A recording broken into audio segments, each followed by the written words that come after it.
ఓం శ్రీ గురుభ్యో నమ. శ్రీ నిరవి టీవీ ప్రేక్షకులందరికీ నమస్కారం. మనం ఎందరో మహానుభావులతో సజ్జన సాంగత్యం చేస్తూ ఉన్నాం. ఈరోజు మరొక్కసారి మన అదృష్టం శ్రీ సుమిత్రానంద సరస్వతి మాతాజీ వారితో మనం సజ్జన సాంగత్యం చేసే భాగ్యం కలిగింది. వారు ఒక ఆశ్రమాన్ని నిర్మించారు. ఆ ఆశ్రమంలో మహోన్నతంగా ప్రతిష్టా కార్యక్రమం అనేది జరుగుతూ ఉంది. ఆ వివరాలను అడిగి మనం ఇప్పుడు తెలుసుకుందాం. నమస్కారం అమ్మ. నమస్తే, ప్రేక్షకులందరికీ నమస్తే. ఇంతటి ఆశ్రమం ఎందుకు నిర్మించాల్సి వచ్చింది? ఎలా నిర్మించారు? ఆశ్రమం అనేది ప్రణవ ఆశ్రమం అంటే ఓంకారాన్ని ఆశ్రయించటం అని అర్థం. ఆశ్రమం అంటే అదేదో ఓల్డ్ ఏజ్ హోమ్లా కాదు. మనం నిర్మించం ఆశ్రమాలు ఎప్పుడూ కూడా లోక కళ్యాణం కోసం నిర్మించబడతాయి. దానికి సంబంధించి సెలెక్టెడ్ అంటే ఒక్కొక్క సోల్ని సెలెక్షన్ అనేది నాకు అనిపిస్తుంది. ఎందుకంటే చిన్నప్పటి నుంచి కూడా ఆశ్రమం నిర్మించాలని నాకేమీ లేదు. అందరూ అనుకునేవారు మీ సంకల్పమేమో అని, కానీ నాకు ఎటువంటి సంకల్పము లేదు. ఆశ్రమం అని నిర్మించలేదు, అసలు స్టార్టింగ్ అలా నిర్మించలేదు.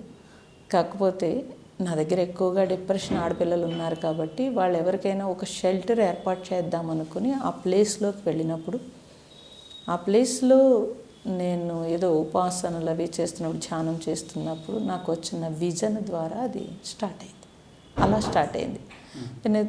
నేను నిర్మించాలి, ఆశ్రమం నిర్మించాలని అసలు ఒక్కసారి కూడా లేదు. నాకు కూడా ఇప్పుడు ఆశ్చర్యంగానే ఉంటుంది. అది ఒక్కసారి కూడా ఏదో అంటారు కదా, కలలో కూడా అనుకోలేదని, అలా ఒక్కసారి కూడా లేని విషయం అక్కడ స్టార్ట్ అయింది.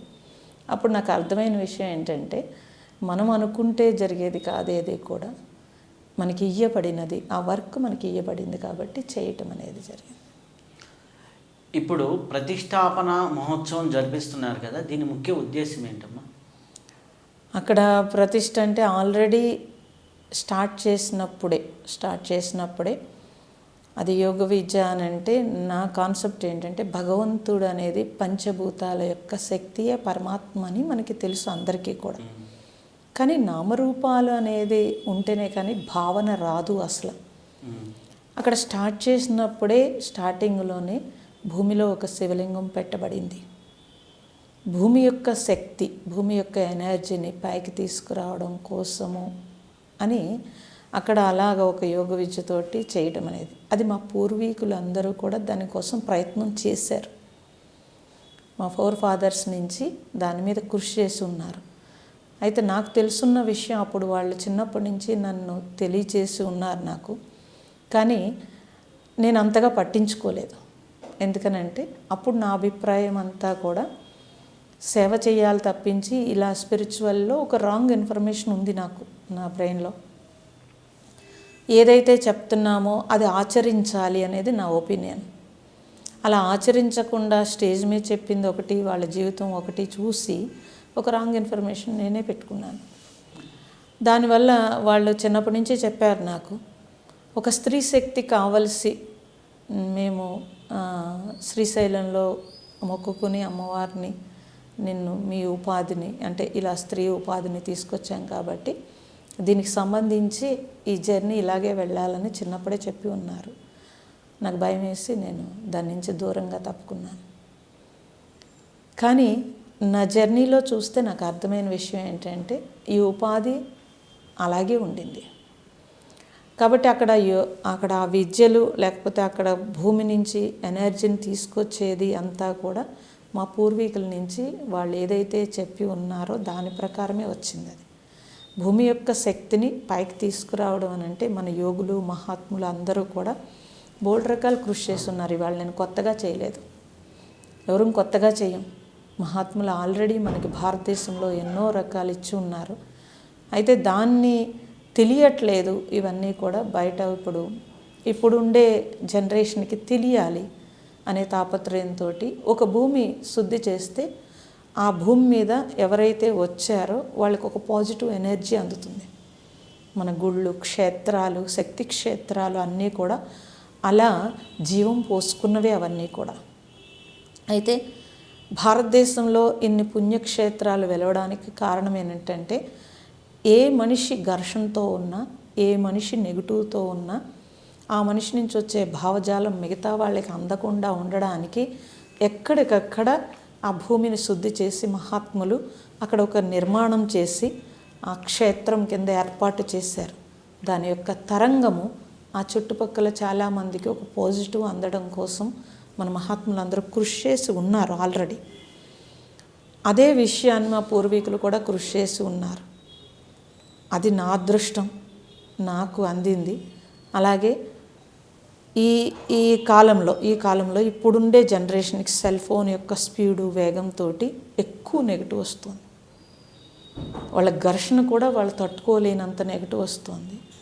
అలాగే ప్రత్యేకంగా స్త్రీలు కూడా చాలా వరకు ఎక్కువ స్ట్రెస్ను అనుభవించటము, లేకపోతే అస్సలు స్ట్రెస్ లేక అన్నీ కాళ్ళ దగ్గరికి రావడము, ఈ 2 విషయాల్లో ఎక్కువ నెగిటివ్ వస్తుంది. కాబట్టి ఆ ప్లేస్కి వచ్చేటప్పటికి, ఆ ప్లేస్లో అడుగు పెట్టేటప్పటికి ఒక పాజిటివ్ ఎనర్జీ చుట్టూ ఒక ప్రకృతి వాతావరణం క్రియేట్ చేయటం జరిగింది. అలాగే ఆ భూమి నుంచి ఒక నెగిటివ్ పోయి మంచి పాజిటివ్ వచ్చేటప్పటికి వాళ్ళు ఆ ప్లేస్లో తీసుకున్న ఆ పాజిటివ్ ఎనర్జీని మళ్ళీ వాళ్ళ లోపల ఉండే నెగిటివ్ తగ్గి అట్లీస్ట్ ఆలోచిస్తారు అనే తాపత్రయంతో భూమి లోపల ఆల్రెడీ ఒక శివలింగము ప్రతిష్ఠ చేయబడింది. దాని నుంచి ఎనర్జీ బయటికి తీసుకురావడానికి యోగ స్తంభము, దానిపైన ఇప్పుడు చేసేదంతా కూడా బాహ్యంగా భావన ప్రతిష్ఠ అంటాము. అంతరంగా ఉన్నది ఏంటంటే యోగ ప్రతిష్ఠ అంటాము. ఆల్రెడీ జరిగిపోయి ఉంది. కానీ ఇప్పుడు చేసేది ఏంటనంటే దాని తగ్గ మొత్తము ఆకాశం నుంచి వచ్చే రేసెస్, సూర్యకిరణము, చంద్రకిరణాలు, భూమి నుంచి వచ్చే రేసెస్ రెండింటిని మెర్జ్ చేసి ఆ హాల్లోకి మెడిటేషన్ 1000 మంది కూర్చుని ప్రశాంతంగా మెడిటేషన్ చేసుకునే హాలు నిర్మాణం అయింది. ఆ హాల్లోకి ధ్యాన మందిరాలు అంటే గోళ్ళు కట్టడం కాదు, దానికి సంబంధించిన ఒక పాజిటివ్ ఎనర్జీ కూడా కావాలి. ఆ ఎనర్జీ కోసం అని చెప్పి ఆ ఏర్పాటు జరిగింది.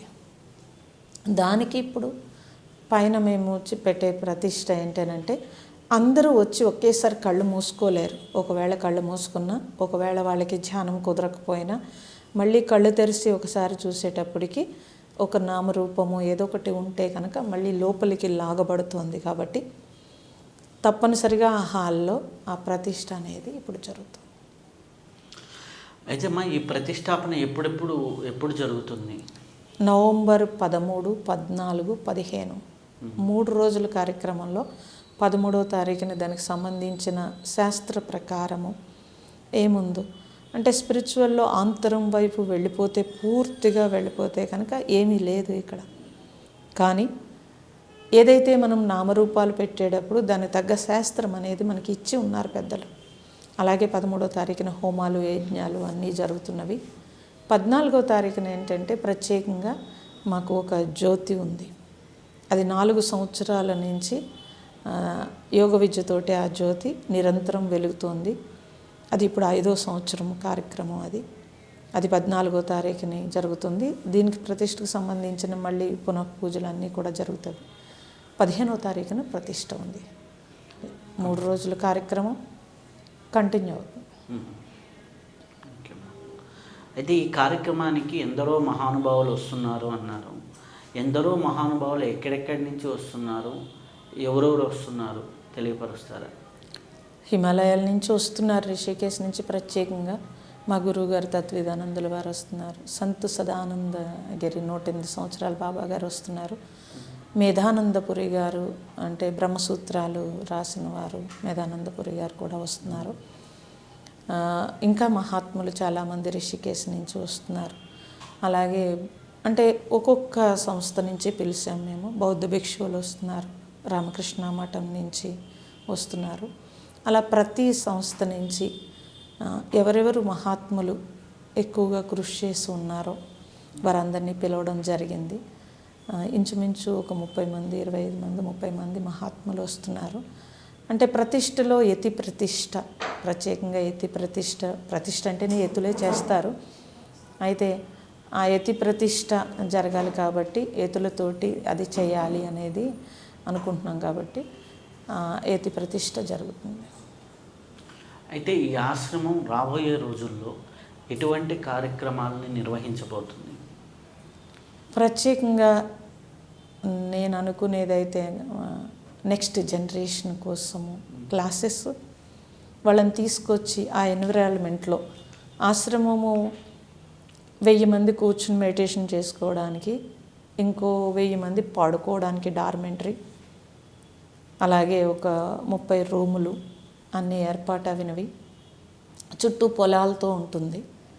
పాత పద్ధతిలో మన పాత పద్ధతిలో పోయి ఆర్గానిక్ ఫుడ్డు, అంటే ఆ ఎన్విరాన్మెంట్ అంతా కూడా పూర్వీకులు ఏదైతే చేసి ఉన్నారో అది నెక్స్ట్ జనరేషన్కి తెలియాలని మేము కృషి చేస్తున్నాము. ఒకటి.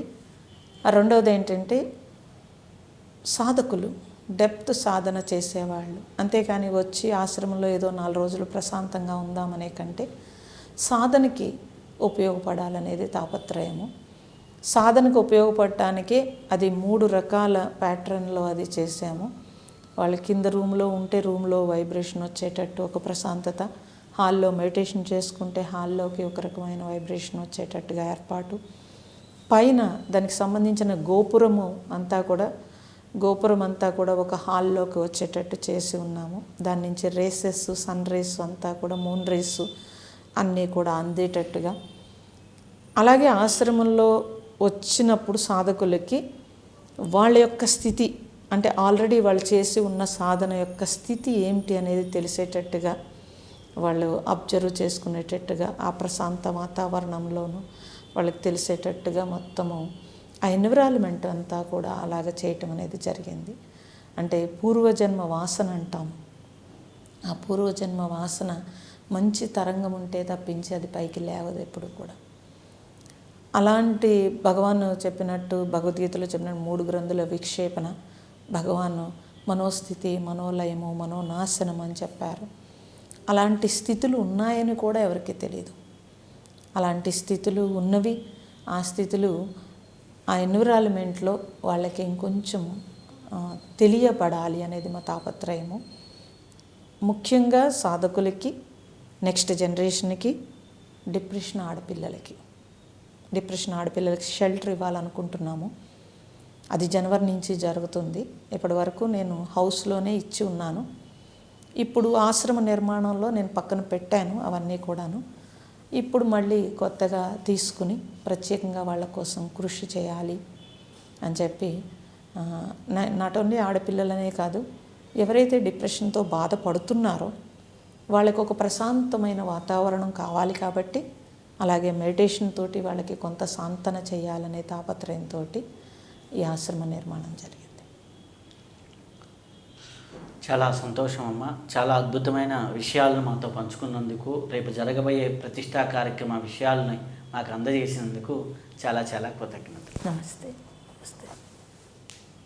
ఇప్పటి వరకు అద్భుతమైనటువంటి విషయాలు తెలుసుకున్నాం. అందరం ఈ కార్యక్రమంలో పాల్గొని ఆ యొక్క జ్ఞానశక్తిని, యోగశక్తిని, ఆధ్యాత్మిక శక్తిని మనం పొందే అవకాశం మనకు లభించింది.